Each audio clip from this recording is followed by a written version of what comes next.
अस्सलाम वालेकुम दोस्तों। एक ऐसी ग्लोबल पावर जो आपको पैसा देती है और ले लेती है आपसे फैसले का हक। जी हाँ दोस्तों, एक ऐसी ताकत जो किसी भी मुल्क की इकोनॉमी को उठा भी सकती है और तबाह भी कर सकती है। उस ताकत का नाम है IMF यानी इंटरनेशनल मॉनेटरी फंड्स। क्या मकसद है IMF का? क्यों मुल्क मुश्किल वक्त में इसके दरवाजे पर दस्तक देते हैं? लेकिन क्या IMF सिर्फ इनकी मदद करता है या किसी छुपी हुई स्ट्रेटेजी का हिस्सा है? आइए जानते हैं IMF को डिटेल में। दोस्तों 1 सितंबर 1939 ये वो साल था जब वर्ल्ड वॉर 2 शुरू होती है, जो तकरीबन 6 साल तक चलती है। ये जंग दुनिया की तारीख की सबसे खतरनाक और महंगी तरीन जंग थी, जिसमें तकरीबन 80 मिलियन पीपल मारे गए और दुनिया की इकोनॉमी तबाह होकर रह गई। जर्मनी, फ्रांस, इटली और ब्रिटेन सबके शहरों का इंफ्रास्ट्रक्चर यानी फैक्ट्री, रेल्स और बिल्डिंग बॉम्बिंग से तबाह हो गए। इंपोर्ट एक्सपोर्ट ऑलमोस्ट खत्म हो चुकी थी क्योंकि तमाम फैक्ट्रीज अब वेपन्स बनाने में मसरूफ हो गई थी। दोस्तों जुलाई 1944 में अमेरिका के शहर न्यू हैम्पशायर के ब्रिटन वुड होटल में एक इंटरनेशनल कॉन्फ्रेंस की जाती है, जिसमें अमेरिका, ब्रिटेन प्लस 44 इत्तेहादी कंट्री शामिल होते हैं। इस कॉन्फ्रेंस को ब्रिटन वुड कॉन्फ्रेंस का नाम दिया जाता है, जिसमें यह फैसला किया जाता है कि एक ऐसा इदारा बनाया जाए जिससे ममालिक के दरमियान फाइनेंशियल स्टेबिलिटी लाई जाए और ग्लोबल ट्रेड को स्मूथ बनाया जाए और इकोनॉमिक क्राइसिस को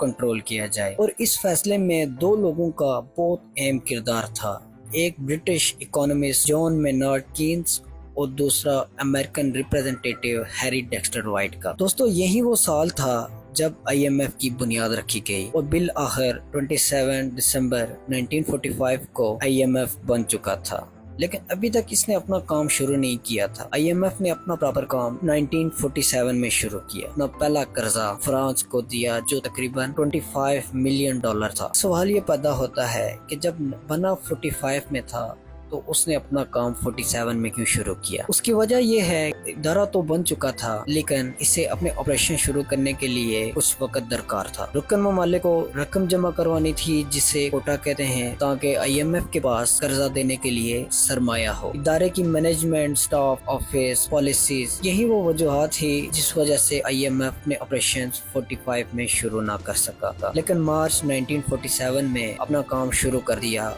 और अपना पहला कर्जा फ्रांस को दिया जो तकरीबन $25 मिलियन था। तो दोस्तों ये था IMF कब बना और कैसे बना। अब बात करते हैं IMF की कुछ पॉलिसीज के बारे में। दोस्तों अमेरिका एक ऐसी कंट्री है जो IMF के किसी भी फैसले को रोक सकती है। अब आप पूछेंगे वो कैसे? दोस्तों IMF एक इदारा है और ममालिक इसके मेंबर्स, और मेंबर्स को वोटिंग राइट्स दिए जाते हैं उनकी वोटिंग पावर के हिसाब से। अब सवाल ये पैदा होता है कि वोटिंग पावर कैसे मिलती है? वोटिंग पावर मिलती है मुल्क के कोटे के हिसाब से। कोटा वो अमाउंट होती है जो एक मुल्क IMF को रेगुलरली पे करता है और इसका इकोनॉमी से डायरेक्ट रिलेशन होता है, यानी जितनी बड़ी इकोनॉमी उतना ज्यादा कोटा। अब आते हैं अपनी पुरानी बात कि अमेरिका IMF के फैसलों पर कैसे असरअंदाज हो सकता है। अमेरिका के पास 17.4% वोटिंग पावर है और IMF के किसी भी फैसले को मंजूर होने के लिए 85% वोट्स की जरूरत होती है। अब मान लें कि दुनिया की सब कंट्रीज एक फैसले के लिए मान जाएं जिनकी वोटिंग पावर 82.6% है, लेकिन अमेरिका इनकार कर दे तो ये पॉलिसी अप्रूव नहीं हो, क्योंकि अप्रूव होने के लिए आपको 85% वोट्स चाहिए।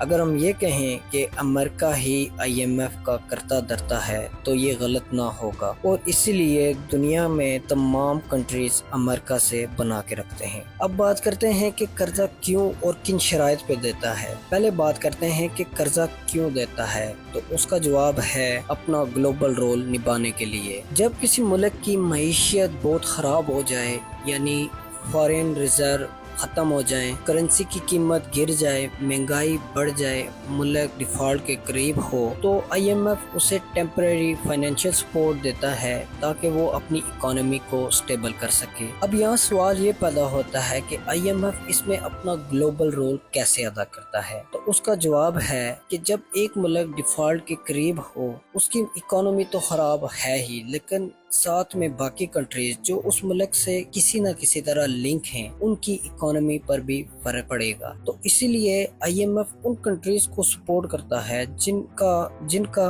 दोबारा अपने पाँव पर खड़ा होना मुश्किल हो जाए, क्योंकि IMF का मिशन है कि पूरी दुनिया को फाइनेंशियली स्टेबल रखा जाए और वो नहीं चाहता कि किसी एक कंट्री की वजह से पूरी दुनिया की इकोनॉमी पर फर्क पड़े। अब बात करते हैं हमारे लास्ट टॉपिक कि IMF कर्जा किन शराइत पे देता है। सबसे पहले एक कंट्री IMF को ऑफिशियल रिक्वेस्ट भेजती है कि वो फाइनेंशियल क्राइसिस में हैं, उन्हें कर्जा चाहिए। फिर IMF के इकोनॉमिस्ट मुल्क का तजिया करते हैं कि मुल्क की इकोनॉमी किस हालत में है, फॉरेन एक्सचेंज रिजर्व कितने हैं, ट्रेड डेफिसिट, इन्फ्लेशन, ये सब चेक करते हैं। अगर IMF को लगे कि मुल्क वाकई मुश्किल में है, तब नेगोशिएशन होती है कि कितना कर्जा चाहिए और IMF अपनी कंडीशंस रखता है। कंडीशंस ये होती हैं कि टैक्सेस बढ़ाओ, सब्सिडीज खत्म करो, गवर्नमेंट एक्सपेंस कम करो, करेंसी फ्लोट करो, बजट डिसिप्लिन लाओ। फिर IMF के एग्जीक्यूटिव बोर्ड मुल्क को कर्जा देने की रिक्वेस्ट पर अपना वोट डालते हैं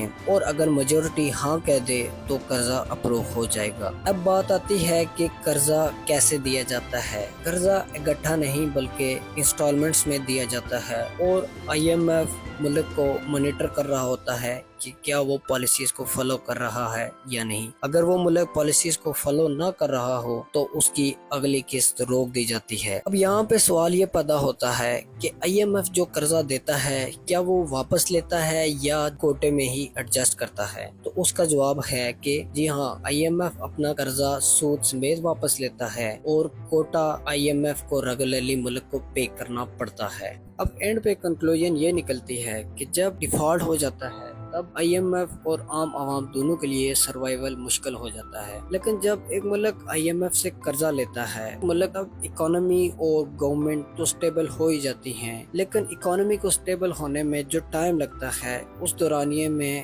अवाम महंगाई के बोझ तले दब जाती है। अब एक सवाल मेरा आपसे भी है कि क्या IMF का कर्जा मदद है या मुसीबत? कमेंट में लाजमी इस बात का जवाब दीजिएगा।